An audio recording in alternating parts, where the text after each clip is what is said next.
think 1440 is a really unique gem in this world. The vision here that we have at 1440 is creating hope for living well. 1440 is a gorgeous setting.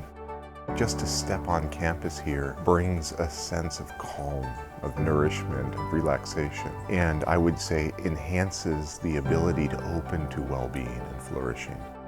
The physical space of 1440 is a beautiful nest to contain this kind of healing journey for our healthcare heroes.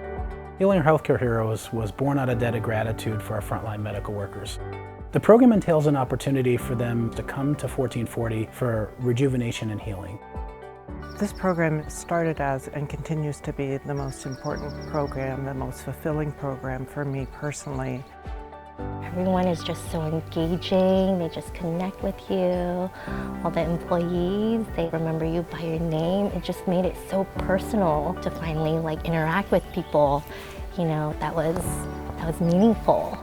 Research on post-traumatic growth shows that it's actually after a trauma that we really need time to process and to grieve and to make meaning out of what we've experienced. And so now is actually really the time to give healthcare workers the opportunity to do that. I think it's essential. I think when we as a country call healthcare providers essential workers, right, and we ask them to put themselves and their families on the line for a year and a half, we need to loop back and provide care and healing to our healthcare workers and heroes indeed.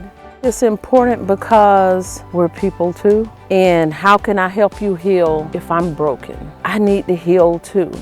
The most powerful experience I've seen in the Healthcare Heroes program comes from seeing people, in some cases, maybe for the first time, really acknowledge how difficult this last year and a half has been.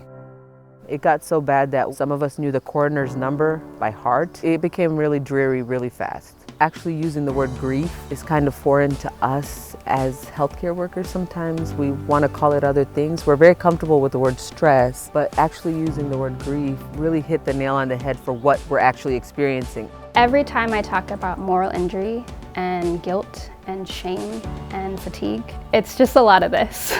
Because our healthcare workers don't get to talk about this. They're experiencing exhaustion every day. They're seeing horrible things happen that they can't prevent, and yet they're still showing up to the job.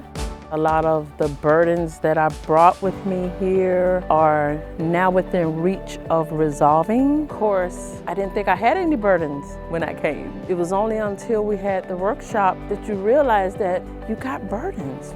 During the Grief and Healing program, there is a ceremony where the participants take a stone, they walk up to one of the trees on campus, and they have the opportunity to name the grief that they experienced over the last year.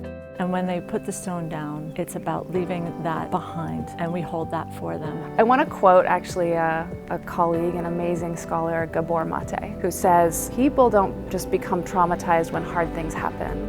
They become traumatized when hard things happen and they're alone with it. And so part of the power of this program, as opposed to individual psychotherapy, is that we are doing the healing together in community. I'm an emotional person, but I think the most was more of hearing other people's stories, and it resonated. And that's when I got teary. Just to know that you're not alone and that you have other people feeling the same way, it makes a big difference. I just hope more healthcare heroes get access to this program because it is such a meaningful experience.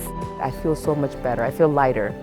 I just want to thank everyone who made this possible. It's not just about what's happening in the sessions, it's every interaction and every moment that they're experiencing here that they get to take home with them.